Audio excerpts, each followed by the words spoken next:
Social media మీ పోస్టులు scan ఉద్యోగానికైనా పెళ్లికైనా foreign వెళ్ళాలనుకున్న కీలకంగా social media behaviour ఒక్క చెడ్డ పోస్టుతో భవిష్యత్తు తలకిందులయ్యే ప్రమాదం.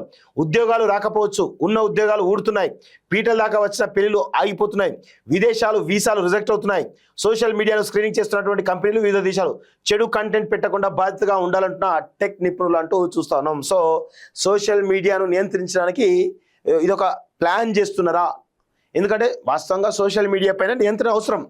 వాళ్ళ సోషల్ మీడియా ఖాతాల్లో ఈరోజు అశ్లీలమైనటువంటి కంటెంట్ కావచ్చు, లేకపోతే రెచ్చగొట్టే కంటెంట్ కావచ్చు, లేకపోతే రకరకాల ప్రేరేపిత కంటెంట్ ఏవైతున్నాయో వాటి ఉండడం వల్ల వాళ్ళ ఉద్యోగాలకు కావచ్చు, లేకపోతే వాళ్ళు ఫారెన్ వెళ్ళాలనుకున్నా, ఫారెన్లో అడ్మిషన్ దొరకాలనుకున్నా, కానీ ఇప్పుడు ఆ యొక్క సోషల్ మీడియా హ్యాండ్ మొత్తం కూడా స్క్రీనింగ్ అనేది తప్పనిసరి అయింది. సో దానివల్ల ఏం జరుగుతూ ఉంది? స్క్రీనింగ్ కావడం వల్ల చాలా స్పష్టంగా మీకు తెలుస్తున్న విషయం ఏంటంటే 100% దానిపైన ఒక నియంత్రణ తీసుకొచ్చేటువంటి ఒక ప్లాన్ చేస్తున్నారా దీని వెనకాల అనేది కొంత కసరత్తు అయితే చాలా బలంగా జరుగుతున్నట్టు అర్థమవుతా ఉంది. సో మొత్తానికైతే ఫేస్బుక్, ట్విట్టర్, ఇన్స్టాగ్రామ్ వేదిక ఏదైనా సోషల్ మీడియాలో యూత్ ట్రెండ్ సెట్ చేస్తున్నది ఒక యువతైనా, మధ్య వయసు వాళ్ళు కూడా దాంట్లో మునిగి తేలుతున్నారు, రీల్స్ చేస్తున్నారు, పోస్టులు పెడుతున్నారు. వాటిలో మంచివి ఉంటున్నాయి, చెడ్డవి ఉంటున్నాయి. మంచివైతే పర్వాలేదు, చెడు పోస్టులతోనే ఇబ్బందులు వచ్చి పడుతున్నాయి. ఒక్క బ్యాడ్ పోస్టు భవిష్యత్తుని తలకిందులు చేసేస్తున్నది. పెళ్ళి కూడా ఆగిపోవచ్చు, రావాల్సిన ఉద్యమం రాకపోవచ్చు, అమెరికాకు వెళ్ళాలన్న కలకు చెక్ పడవచ్చు. సో ఇట్లా మొత్తానికైతే అన్నం ఉడికిందా లేదా అని తెలుసుకునేందుకు ఒక్క మెతుకు చాలని అంటుంటారు.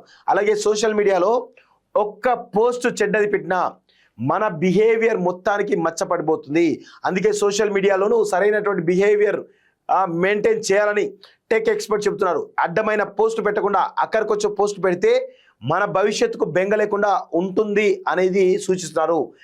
సో ఇప్పుడు అమెరికా వీసా రావాలంటే ఖచ్చితంగా సోషల్ మీడియా అకౌంట్లు యాక్సెస్ వాళ్ళకి ఇవ్వాలి. వాళ్ళన్నీ కూడా వెరిఫై చేసిన తర్వాత ఈయన ఎట్లాంటి బిహేవియర్ చేస్తున్నాడు, సోషల్ మీడియాలో రెచ్చగొట్టే పోస్టులు పెడుతున్నాడా, లేకపోతే ఎలాంటి పోస్ట్ చేస్తున్నాడు అనేది చూసిన తర్వాతనే వీసా ఇస్తారు.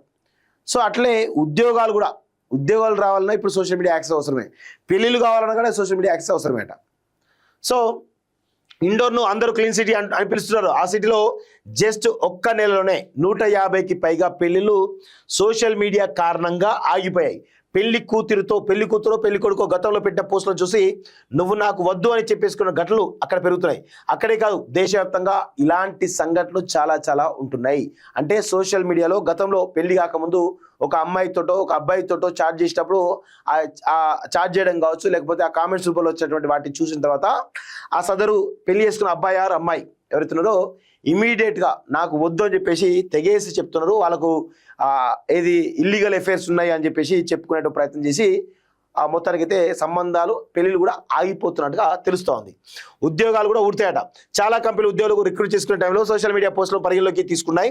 అభ్యర్థుల యాటిట్యూడ్ తెలుసుకునేందుకు వారు పెట్టే పోస్టులను ఫుల్ స్కాన్ చేస్తున్నాయి. అభ్యర్థి ప్రొఫెషనలిజం, కల్చరల్ యాక్టివిటీస్ కూడా అంచనా వేస్తున్నాయి. రెజ్యూమేలో పొందుపరిచిన ఇన్ఫర్మేషన్ కరెక్టా కాదా కూడా సోషల్ మీడియా అకౌంట్స్ ద్వారా నిర్ధారించుకున్నారు. ఎలాంటి కంటెంట్ పెడుతున్నారు, దానివల్ల లాభ నష్టాలు ఏంటి, ఇలాంటి వాటిని పరిగణలోకి తీసుకున్నారు.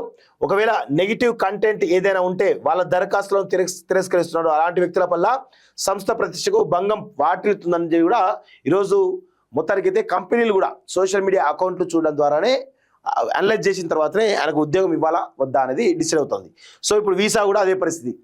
సో ఇక్కడ మనం డిగ్రీ అయిపోయిన తర్వాత అమెరికాలో గ్రాడ్యుయేషన్ చేయడానికి ఎంఎస్ చేయడానికి పోతూ ఉంటాం కదా, పోవాలంటే వీసా కావాలి. వీసా పొందాలంటే కూడా నీ సోషల్ మీడియా అకౌంట్లో ఎట్లాంటి పోస్ట్ పెడుతున్నావో చూస్తారు. వెరిఫై చేసిన తర్వాత నీకు వీసా ఇవ్వాలా వద్దా అనేది డిసైడ్ చేస్తారు. అడ్డగోలుగా వాడితే నేరమే అంటూ చూస్తూ ఉన్నాం. సో ఇవి పాటించండి అంటే చూస్తాం. సో గౌరవం ఇవ్వండి, ఎదుటి వాళ్ళను గౌరవించాలి, కులం, జాతి, లింగ విషయం దూరం చేయాలి, బెదిరింపులు, వేధింపులు, ఉద్దేశ వ్యాఖ్యలు చేయకూడదు.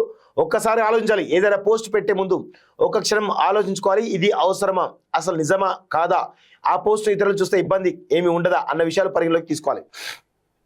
ప్రైవసీ ఇది చాలా పెద్ద విషయం. ఇతరుల ప్రైవసీని అర్థం చేసుకోవాలి. వారి పర్మిషన్ లేకుండా ఇష్టం వచ్చినట్టు ట్యాగ్ చేయవద్దు. అథెంటిక్ అవసరం అనుకుంటే జెన్యున్ కంటెంట్ని పోస్ట్ చేయండి. సోషల్ మీడియా అనేది రియల్ లైఫ్ కాదు అనే విషయాన్ని గుర్తుంచుకోవాలి. బాధ్యతగా ఉండాలి. కంటెంట్ విషయంలోనూ 80/20 రూల్ పెట్టుకోవాలి. అంటే 80% అక్కడికి వచ్చే సంవత్సరం 20% పర్సనల్ కంటెంట్ పోస్ట్ చేయాలి. విలువైన భవిష్యత్తును నిర్దేశించే కంటెంట్ ఏదైనా ఉంటే పోస్ట్ చేస్తే మేలు. ఇంటరాక్షన్స్ కూడా ఒక మంచి వాతావరణంలో ఇంటరాక్షన్ జరగాలి. సో ఆన్లైన్ ఫ్రెండ్స్ కూడా బాగుండే విధంగా చూసుకోవాలి. ప్రొఫెషనల్ పని గురించి సోషల్ మీడియాలో మాట్లాడాల్సి వస్తే మీ పని ఏంటో తెలియజేయండి. మీ కంపెనీ నుంచి ఆథరైజేషన్ లేకుండా ఎప్పుడు సంస్థ అభిప్రాయాలు బయటికి చెప్పొద్దు అంటూ కూడా చాలా స్పష్టంగా ఏం చేస్తే మీకు వీసా వస్తుంది అనేది కూడా చాలా స్పష్టంగా చెప్పడం జరిగింది. సో సోషల్ మీడియాను వాడే వాళ్ళు ఇక్కడ నుండి జాగ్రత్తగా వాడండి. అది మీ పెళ్ళికైనా, మీ ఉద్యోగానికైనా, లేకపోతే పై చదువులకు విదేశాలకు వెళ్ళాలన్నా కానీ మీ సోషల్ మీడియా మీద డిపెండ్ అయి ఉంటుంది అనేది గ్రహించాల్సిన అవసరం అయితే ఉంది. యా, పోస్ట్ గల్లంతు. సోషల్ మీడియా పోస్టులతో విదేశాల్లో భారతీయులకు తిప్పలు. ప్రభుత్వానికి మతాలకు వ్యతిరేకంగా ఉంటే వెనక్కి పంపుతున్నటువంటి వైనం. అమెరికా, యూకే, గల్ఫ్ దేశాల కొరడా. ఈ ఏడాది వెనక్కి పంపినటువంటి భారతీయుల సంఖ్య 3000కు పైనే. డిజిటల్ చరిత్ర తవ్వేందుకు ప్రత్యేక కన్సల్టెన్సీల సేవలు అంటూ చూస్తూ ఉన్నాం. సో అర్థమవుతుంది కదా, మనం సోషల్ మీడియాలో పెట్టేటువంటి పోస్టులు కూడా రేపటి రోజున విదేశాలకు వెళ్ళడానికి, అమెరికాకు వెళ్ళడానికి ఒక అడ్డంకిగా మారుతుంది. మీరు చేసేటువంటి అభ్యంతరకరమైనటువంటి పోస్టులు కావచ్చు, లేకపోతే ప్రేరేపితమైనటువంటి ఆ పోస్ట్ కావచ్చు, ఇవన్నీ కూడా అనలైజ్ చేస్తూ ఉంది మొత్తానికి అయితే ఆ యొక్క కన్సల్టెన్సీలు కూడా. సో దాని ద్వారానే మీరు పోవాలా వద్దనే డిసైడ్ చేస్తున్నట్టుగా చాలా స్పష్టంగా తెలుస్తూ ఉంది.